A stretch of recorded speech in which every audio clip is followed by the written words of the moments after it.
డొక్కు టీవీ.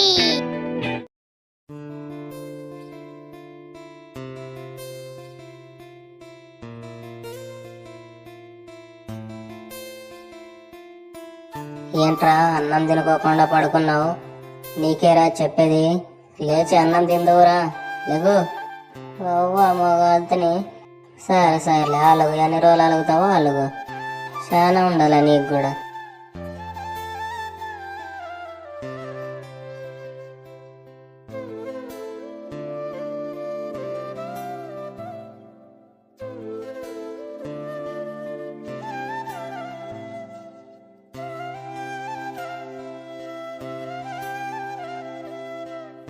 ఏమైందిరా సిద్ధ, ఎందుకు చిన్న పిల్లాడి మీద అలా అరుస్తున్నావు? అసలుకే తల్లి లేని పిల్లగాడాయే, వాడిపైన ఎందుకు అరుస్తున్నాను? అదేం లేదు పెద్దయ్యా, అన్నం తినుకోకుండా వాడే అలిగి పడుకున్నాడు పెద్దయ్యా. లేచి తిందురారా అంటే తినడం లేదు వాడు. తల్లి లేని పిల్లవాడని ఇలా చేసినందుకే వాడు ఇలా తలకెక్కి కూర్చున్నాడు పెద్దయ్యా.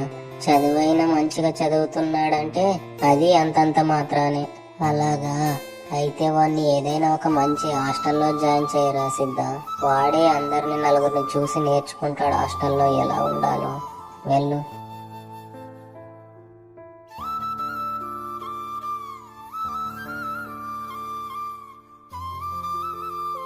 రేయ్ పదాలేగు, వెళ్దాం. నువ్వు ఇక్కడ ఉంటే చదివినట్టే గాని నిన్ను ఏదైనా ఒక మంచి హాస్టల్లో పడేస్తాను పద. నువ్వు ఇక్కడ ఉండే కొద్దీ చాలా మారం చేస్తున్నావు నువ్వు. పద వెళ్ళు.